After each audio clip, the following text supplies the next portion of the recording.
Hey guys, this is Caramel Rail here with another video about Vivica Fox, Jamal Bryant. Um, man, they are cutting up out here in these streets. Talking about Kevin Samuels, who we all know just recently passed some days ago, probably like a week now ago. They found him unresponsive in his apartment where he had a female companion there. Who called 911, and she sounded very concerned. Um, I don't think she was like a girlfriend, just judging by the 911 call.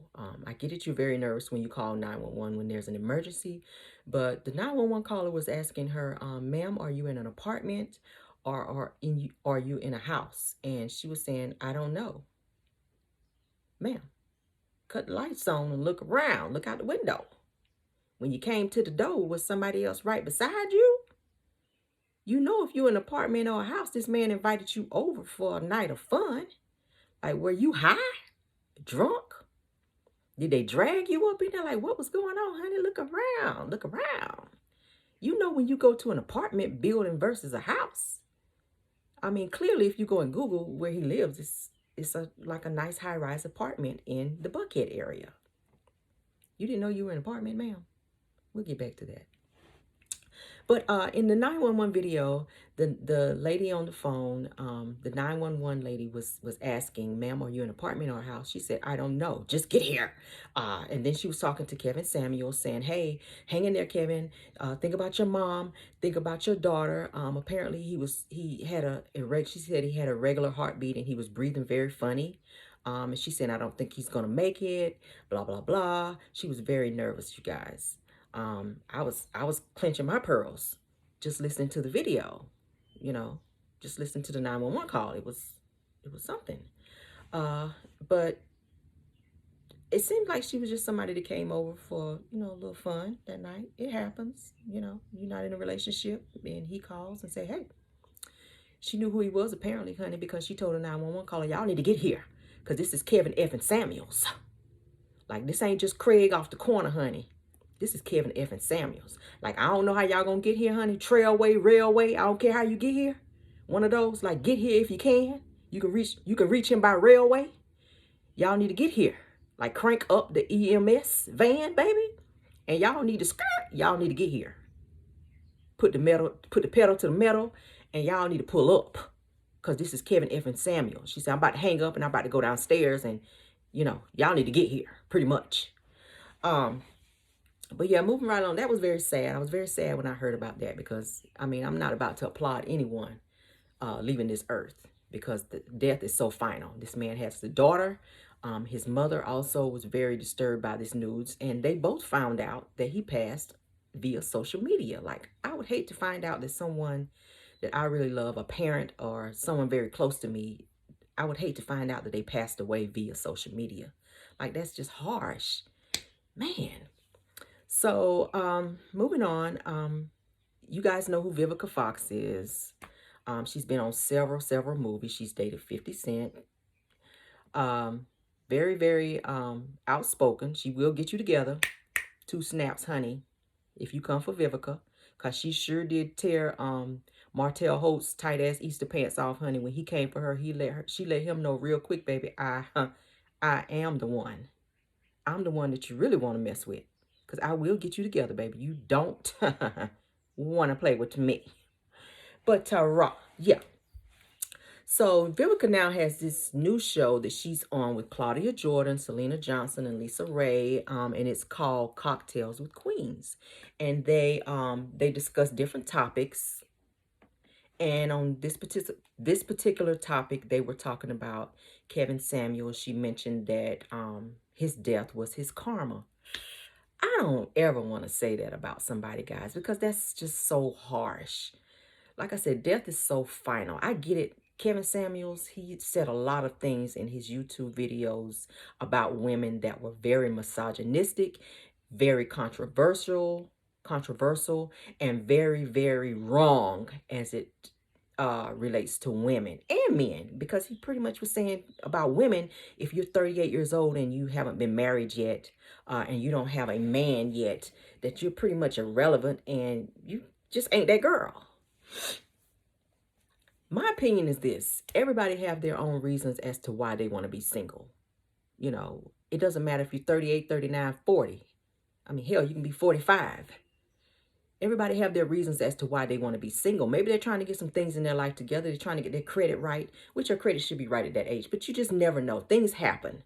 So you don't necessarily have to have a man to validate you.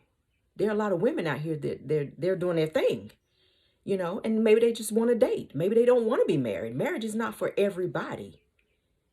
You know, so for him to make that statement, I totally disagree with that. He also made a statement about saying that if men don't have a 9-inch penis or more, that, you know, you pretty much can't get and keep a woman. Well, I don't know about you, but I'm not trying to have my kidneys rotated. I'm not trying to have scoliosis in my back because you done went way up in there and done tore my spine out. Like, everybody don't want that, Kevin. Like, I want to walk after I come up out of that bedroom, baby. I do want to walk to the bathroom. I don't want to crawl. I don't want anybody to have to put me on no stretcher because you done damn near gave me scoliosis with this 9-inch penis, baby. Hello? So, no, I didn't agree with that at all. I really don't agree with Vivica saying that was his karma, even though, you know, sometimes, guys, maybe it might have been. We never know. Karma can hit at any time. You know, sometimes people have instant karma, but things just happen like right away. When you do something to somebody and you just keep doing things and then something happens to you and it's just like boom. And you be like, dang, why is this happening to me? That's called karma. Sometimes your karma is just further down the road. You know, when you get older, you done forgot about the stuff that you've done to people and said to people. You know, you get 80 years old and your damn leg fall off. That's your karma. Now you walk around here hopping around on one leg. You know. Some of us be walking around here with no edges because they talking junk about people. That's your karma. God done took your edges. God done said, give me them edges. Because you're acting a fool out here in these streets. I'm taking your edges. Now go sit down. That's what that is. Your karma. Karma comes in many forms. And it doesn't always happen immediately. Yeah, I said immediately. It don't always happen immediately. And it don't always happen further down the line. Sometimes it just happens. That's your karma, you know.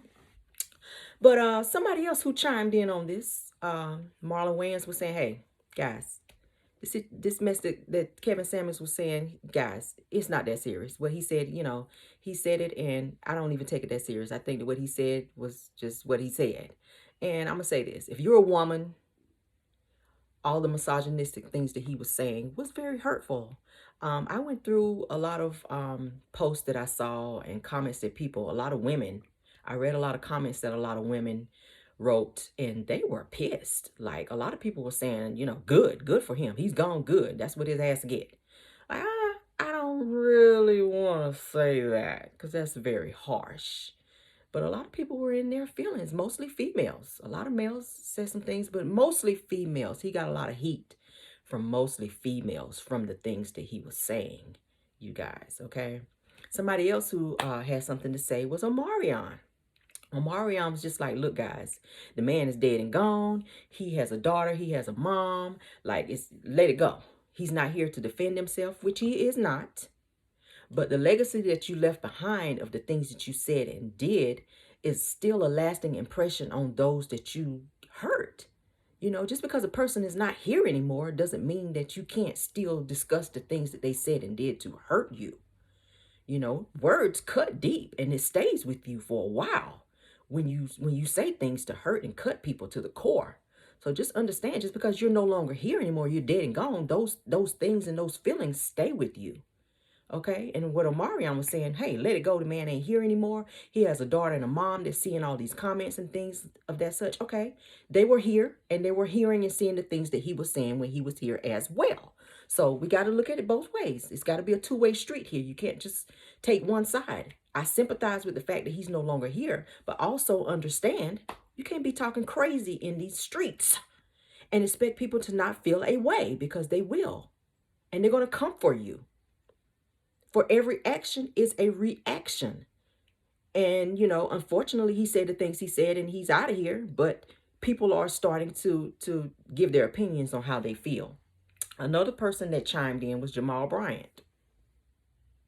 Baby, I don't think he needed to be chiming in at all.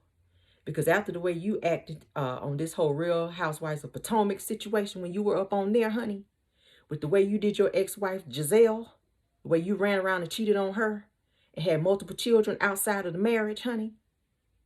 Just because you're a pastor, that does not give you the right to be out here reading folk and being rude and putting your mouth on situations that don't concern you. Focus on that good book up on the podium and speak to your people up there at New Birth Missionary Baptist Church. That's where you need to be focusing, okay? Because you have a lot of skeletons, baby, falling out your closet. Let's talk about them, shall we? Who is this lady from New York? Let me get her name right, because I made some notes, guys, and I want to make sure I get this right, okay? This woman from New York, okay, because he dated this woman from New York, you guys. Let me get her name, and I'm going to get it for you real quick here. He also dated singer Tweet. Did y'all know that? He dated the singer Tweet. Yeah. Tanya Griffin. Yeah. She's the one that went to Monique Samuels during the Real Housewives of Potomac reunion and let her know, hey, this is what it is. I'm dating Jamal, and we got this situation. I've been staying with him in hotels and flying around and blah, blah, blah, blah, blah, messing with him. And this is, mind you, the same time that Giselle was trying to say that she and Jamal were trying to work things out. I mean, he was coming on the show, riding around in the car with her, riding around and getting it, and all this other stuff. She was saying that they were trying to work things out and get back together, which I don't know why, if he ran you through the mud like he did, okay, ran around on you and had kids, outside kids, and treated you like, you know, she was flying in Atlanta, showing up a New Birth, sitting on the front row like she was first lady again. I was like, child, if you don't get your Bible and your clutch purse and get yourself to the airport and get on back to Potomac, because this man ain't checking for you, honey. He probably had 4, 5, 6 other females sitting out there in the congregation that he was waiting to see once they said amen. Once the benediction was said, honey. You know. Out here playing in these streets, keep on. And then he was spotted at Magic City. You ain't got to come to Atlanta to know what Magic City is about, honey. Do we need to elaborate on that? What you doing in Magic City? They say he was there to solicit votes, to get people to vote. But I'm like, baby, there's plenty of places in Atlanta that you can go to get people to vote. You know, where a lot of people hang out at, like the zoo, the aquarium, the stadiums, you know, anywhere else. I mean, heck, even New Birth, your church. You have a very big following there. You know, what are you doing in Magic City? Like, he be hanging out with rappers and out here just reading people and talking crazy to people. I mean, he even went and created a binder trying to read Monique Samuels on his own little video from when she called him out. She called him Pastor Holy Whore. And I was like, oh, child. You really dug deep on that. Woo, child. I'm just like, Jamal, you not the one to be talking. And let me go ahead and tell y'all what he said about Kevin Samuels. Because I ain't feel like he needed to be talking at all. Like, you need to be somewhere reading the Bible and sitting down and keeping your mouth closed, sir. But this is what he had to say about Kevin Samuels. And I'm going to read it to you. He said, how can a man who says that you got to be a high-valued woman have to now be out here with a GoFundMe to pay for your own funeral? Sir, Jamal, I'm gonna need you to go somewhere and sat down. Like, who are you? This has nothing to do with you. Why are you, and this was in the middle of a sermon, guys. He was actually preaching at New Birth Missionary Baptist Church. And he brought this up in his sermon. What does this have to do with what you're talking about? I mean, yes, Kevin Samuels was very controversial, but why are you chiming in? When you have all these skeletons in your closet with all the women that you run around with on the low, where New Birth had to have a meeting to let you know that you couldn't even be on Real Housewives of Potomac no more because it was bringing the church so much drama. I mean, the church is already controversial after the whole Eddie Long situation. Like, you moved right in there after Eddie Long passed away with all the skeletons and things that was going on with him, with all the young boys and they writing books, and we're not even going to get into that. So then they bring you in to be the pastor, and you out here acting a fool, talking about somebody else and what they got going on. And you hanging out over here at Magic City talking about you trying to get votes. Bruh, you trying to get some votes, all right. Did you get a lap dance while you was there, Jamal? Tell the people. The people want to know. People want to know. Did they drop it low up in there? Did you get you one of those good old drinky drinks up in there while you was there, waiting on the people to convene so you could talk to them about them votes? Like, what kind of votes was you trying to get up in there? You know, he be out there hanging out with them thugs, honey. You trying to get them votes? That's what they said. I don't know. But my thing is, I'm a realist, and I'm very sympathetic to people when they're going through things. But I believe certain people should not be chiming in certain situations, especially when you have your own things going on that's just not so holy. I think you need to focus on what you have going on, sir. Omarion, you need to focus on what you got going on. We ain't heard no hit from you in a while. Like, you need to go lock yourself somewhere and go sit down. Touch. Yeah, you need to go touch a pen and paper and write a new hit. Because we ain't heard from you in a while, Omarion. Okay? Marlon Wayans, you need to go sit it down too. Because ain't nobody thinking about you right now. Okay? I tried to watch your little comedy special on Netflix, and it sucked. You need to get some new material, sir. I ain't even going to come for Vivica. I like Vivica. I just don't like the comment that she made that was, you know, his death. He died. That was his karma that, you know. I didn't really like that. I agree he had karma coming to him, but I won't say that his death was karma. I won't say that because that's very harsh. What do you guys think? What y'all think? Y'all know I was getting ready to drag and read Jamal because I'm so sick and tired of him chiming in on everybody and everything else when he's got some things he needs to be working on. You know. You too, Omarion. You too. Focus on your stuff too. We need to hear some more hits from you. I want to see some new pop locks. I want to see some more footwork from you here soon, sir. Can we get that? But yeah. What y'all think? Go down in the comments and tell me what y'all think about this post. Tell me what y'all think. Go ahead and hit that subscribe button as well. And go ahead and hit that like button. Let me know what y'all think. Okay? We're going to get on out of here. Again, this is Caramel Rel. Always giving them hell out here in these YouTube streets. We got more content coming for you. Go ahead and hit that subscribe button so you'll see and know when these new videos pop up, guys, because we're going to keep them coming. We're going to keep them coming. Thank y'all. Bye.